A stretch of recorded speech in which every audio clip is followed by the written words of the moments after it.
नमस्ते दोस्तों, मैं हूं शक्ति सहाय और आप सबका दिल से स्वागत है द रैंडम चर्चा में। सबसे पहले थैंक यू सो मच कि आपने मेरी फर्स्ट वीडियो को देखने के लिए अपना टाइम निकाला। ये चैनल मेरे लिए सिर्फ एक यूट्यूब चैनल नहीं है, बल्कि एक प्लेटफॉर्म है जहां हम मिलकर हर उस टॉपिक पर बात करेंगे जो हमारी डेली लाइफ को अफेक्ट करता है। आज के टाइम में सोशल मीडिया पर हर किसी की ओपिनियन होती है, लेकिन कई बार लोग सिर्फ एक ही साइड देखते हैं। द रैंडम चर्चा का पर्पस किसी को सही या गलत प्रूव करना नहीं है। यहाँ पर हम हर टॉपिक को डिफरेंट पर्सपेक्टिव से देखेंगे, सबके ओपिनियंस की रिस्पेक्ट करेंगे और कभी कभी कुछ ऐसे रैंडम टॉपिक्स पर बात करेंगे जो शायद हम लोग को सोचने में मजबूर कर दे। अब थोड़ा मेरे बारे में, मैं हूँ शक्ति सहाय। मुझे नए टॉपिक्स एक्सप्लोर करना, क्वेश्चन पूछना और हर इशू को अलग एंगल से देखना समझना पसंद है। इसी क्यूरियोसिटी की वजह से मैंने शुरू किया द रैंडम चर्चा। मैं ये क्लेम नहीं करता कि मेरे पास हर सवाल का जवाब है, लेकिन एक बात का प्रॉमिस ज़रूर करता हूँ, हर वीडियो में ऑनेस्ट डिस्कशन होगी और आपके टाइम की वैल्यू होगी। और सबसे इम्पॉर्टेंट बात, इस चैनल पे सिर्फ मेरी आवाज़ नहीं चलेगी, आपकी ओपिनियंस भी उतनी ही इम्पॉर्टेंट होगी। इसलिए हर वीडियो के एंड में अपनी ओपिनियन कमेंट्स में ज़रूर शेयर कीजिए। अगर आपको मीनिंगफुल डिस्कशंस पसंद हैं तो चैनल को सब्सक्राइब कीजिए, वीडियो को लाइक कीजिए और अपने फ्रेंड्स और फैमिली के साथ शेयर ज़रूर कीजिए। चलिए मिलकर शुरू करते हैं एक नया सफ़र जहां हर ओपिनियन की वैल्यू होगी और हर डिस्कशन होगी द रैंडम चर्चा। नमस्ते दोस्तों, मैं हूं शक्ति और आप देख रहे हैं द रैंडम चर्चा। आज हम एक ऐसे टॉपिक पर बात करने वाले हैं जिसके नाम से ही देश में बहस शुरू हो जाती है, रिजर्वेशन। और साथ ही एक सवाल, जब सीजेपी प्रोटेस्ट में एजुकेशन सिस्टम और स्टूडेंट्स के राइट की बात हो रही थी, तब रिजर्वेशन और मेरिट के इशू पर उतनी चर्चा क्यों नहीं हुई? ये वीडियो किसी कास्ट या कम्युनिटी के खिलाफ नहीं है, ना ही किसी के रिजर्वेशन छीनने की बात है। ये सिर्फ एक सवाल है, क्या हमारे एजुकेशन सिस्टम सच में सभी स्टूडेंट के लिए इक्वली फेयर है? अगर नहीं है तो इस पर खुलकर बात क्यों नहीं होती?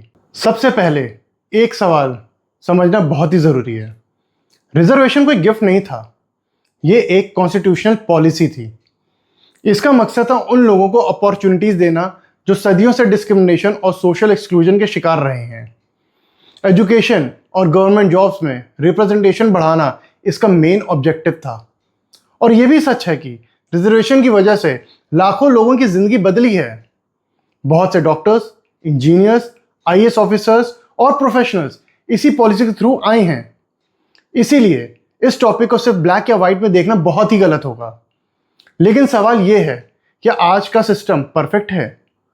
हर साल लाखों स्टूडेंट्स दिन रात मेहनत करते हैं।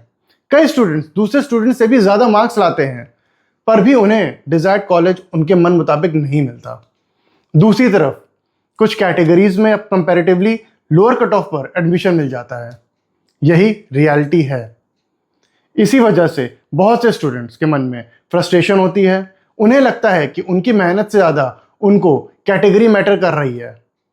यहीं से मेरिट वर्सेस रिजर्वेशन की डिबेट शुरू होती है। हर साल कॉम्पिटिटिव एग्जाम्स के प्रेशर की वजह से कई स्टूडेंट्स अपनी जान तक दे देते हैं, लेकिन किसी भी सुसाइड का रीज़न सिर्फ रिजर्वेशन कह देना बिल्कुल सही नहीं है। Mental health, exam pressure, family expectations, financial problems और कंपटीशन भी बहुत बड़े फैक्टर्स होते हैं। लेकिन यह भी सच है कि कुछ स्टूडेंट्स खुद अपनी स्टेटमेंट या लेटर में एडमिशन सिस्टम को लेकर डिसअपॉइंटमेंट का जिक्र करते हैं। इसलिए सिस्टम के हर पहलू पर डिस्कशन होना चाहिए। हर स्टूडेंट की लाइफ इंपॉर्टेंट है, चाहे वो किसी भी कैटेगरी का हो। अब आते हैं सबसे बड़े सवाल पर। जब सीजेपी प्रोटेस्ट हुआ, एजुकेशन रिफॉर्म्स की बात हो रही थी, स्टूडेंट्स के राइट्स की बात हो रही थी, तब रिजर्वेशन पर उतनी चर्चा क्यों नहीं हुई? इसका एक पॉसिबल रीजन ये हो सकता है कि प्रोटेस्ट का प्राइमरी फोकस कुछ और ही था। एक सेक्शन के स्टूडेंट्स का मानना यह भी है कि अगर एजुकेशन सिस्टम की बात हो रही है तो मेरिट, एडमिशन प्रोसेस और रिजर्वेशन पर भी खुलकर डिस्कशन होना चाहिए। और ये एक वैलिड ओपिनियन है और डेमोक्रेसी में ऐसे सवाल पूछना भी बहुत ही ज्यादा जरूरी है। अब मेरा सीधा सवाल सीजेपी से है।